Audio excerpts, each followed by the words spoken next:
Hello there, what is going on everyone? Today we are going to be talking about the Marvel Crisis Protocol announcements from Ministravaganza. We're going to do a roundup of all of the new stuff that was talked about and kind of give you guys a brief summary of all of this. A lot of the stuff that we're going to talk about is featured in more detail over at Atomic Mass Games website, but if you didn't have time to watch the entire stream, this is hopefully going to be your MCP roundup. Also, if you do want to watch the entire stream, if it's not on demand yet, I did a watch party and it is broken up into chapters, so you can check that out too. I'll have a link to that at the end of the video as well.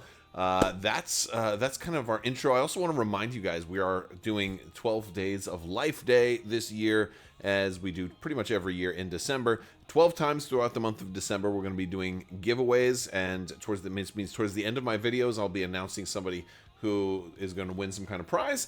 And if you want to have a chance to enter to be one of those winners, you just have to be a subscriber and leave a comment on this or one of my other videos. It's as simple as that. With all that being said, let's talk about Marvel Crisis Protocol. There was a lot of stuff. They talked a lot about MCP, and we're going to just jump right into it.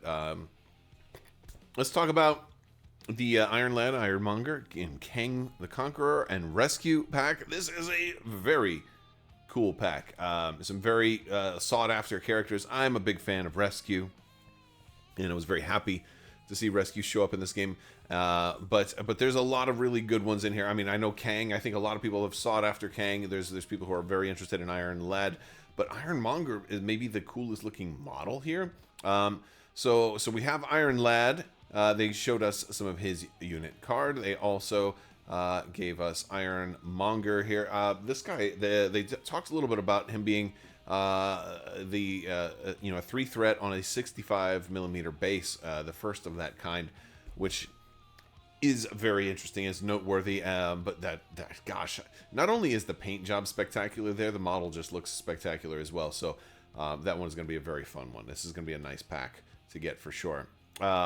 Rescue, they didn't specify, but I'm assuming there will be two head options for this one, two head sculpts.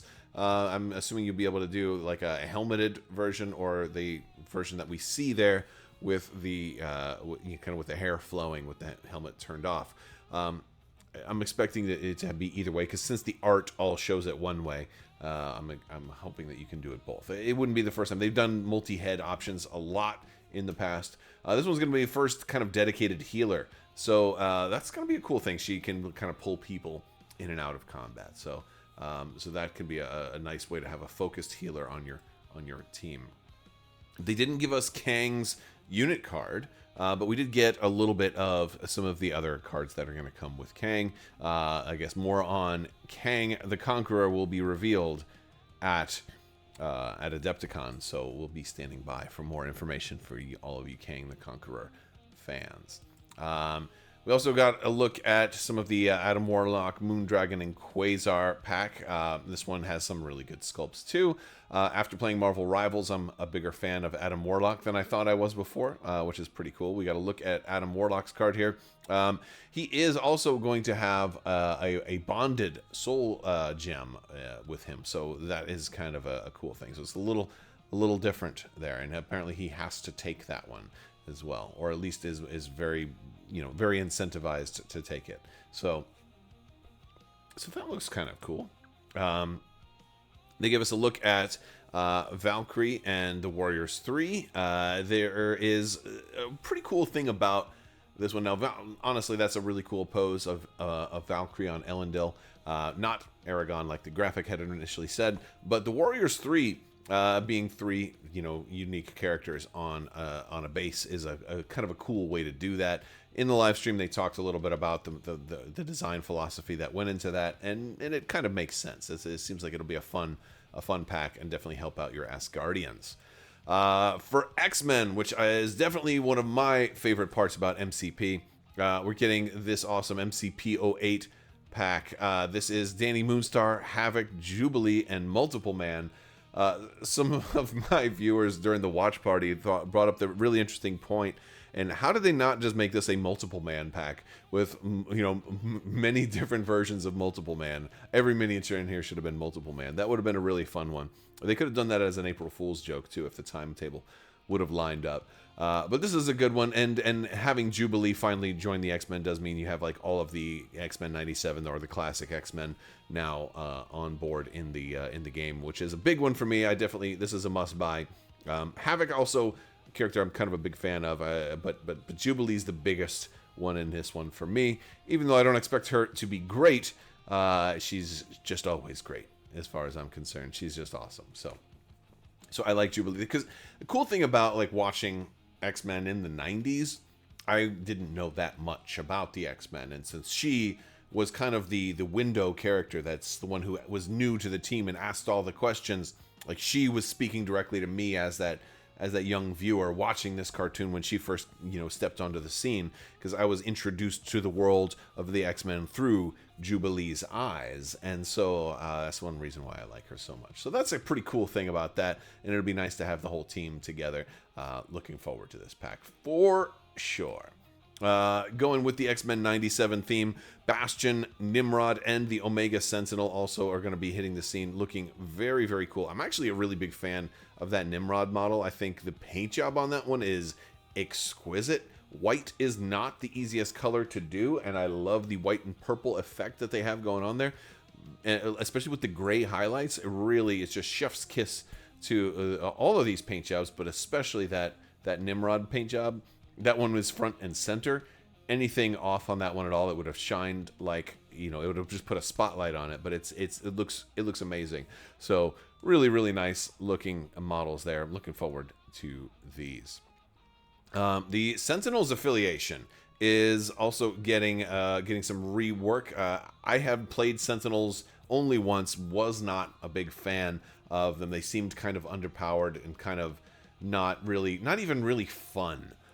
So I'm looking forward to trying out the Sentinels again. I borrowed them. I actually didn't end up buying the Sentinels pack personally. I ended up playing them, borrowed some from a friend and tried them that way. I'm looking to try them again. If they're more fun now, it might be worth actually picking them up. I think they'd be fun to paint regardless. I just have to balance. There's a lot of stuff. There's a lot of stuff to pick up for MCP. It's really grown into a wide game, and the whole X-Men universe, and now with all the extra Sentinels and everything, it's just very, very exciting. They're going to be doing a new Operation Zero Tolerance card pack that's going to have a new objective type where you're going to be extracting essence from certain things, like taking vials out of something. Now, there's going to be new rules for them. They're going to come with 2 of these new human Sentinels, which is going to be actually pretty cool. This is going to have different rules. So, like, you might pull a vial out that expires at the end of the turn, or maybe when something happens. They talked about this a little bit. So these are going to be prime Sentinels, and you're going to get 2 of them, a male and a female. So that is also going to be very cool. There's also been, along with the new packs that are coming, they're going to be rebalancing the core rules. Well, these are should already be live now, but a lot of adjustments, a lot of changes and rebalancing. Along with the Sentinels, also like Cassandra Nova, Dormammu, and Emma Frost had some reworks, new unit cards, changes to some of the core rules on how the mission setup, and crisis cards are allowing another player to veto. You're now gonna each player is gonna have more agency over what card comes out, and then you might have 2 come out, and the other player can veto one of them. So it gives you a little more control. I know some players are not going to be crazy about that. There's also a new mechanic going live where you can roll to deploy first, but then before the game starts you roll again. So there's kind of 2 separate rolls to see who first player is going to be at different phases of the game. They also changed collision damage to where terrain now is all going to be a baseline of 3. All collisions is going to be 3. So characters like Hulk that want to throw things, maybe you're not going to be throwing size 4 buildings on anybody anymore, and one-shotting certain heroes. But maybe now there's some reason to throw size 1 items at little fire extinguishers and spare tires and stuff at people, because it'll still do 3 damage. So, or at least have a baseline damage of 3. So that is a big interesting thing. Now, these guys were spoiled at Gen Con. You saw Leader, Red Hulk, and the new sensational She-Hulk model in the case, but now this is the official artwork for them. They are also going to be coming, and they look honestly, they look great. So that much is very cool. There's also some more new stuff coming. Onslaught. This one we didn't know was coming. This is really, really exciting. I'm a big fan of this one. Onslaught just looks incredible. The concept art looks great. The model they have painted up already looks really cool. I'm curious how tall, how big this model is going to be. I don't always pick up the really big models, but this is one that I would love to check out. This one looks very, very fun. Onslaught looks gorgeous. We don't have a whole lot of details about Onslaught, other than Will Pagani in the chat saying that he is actually really awesome. So what he does is he's gonna be very cool too. So that's gonna be fun. You can hear them talk about it a little bit if you want to watch the watch party. Talking about terrain, and and some of the reworks to terrain and the flat collision damage of 3. They also have the Dark Dimension terrain packs coming out as well.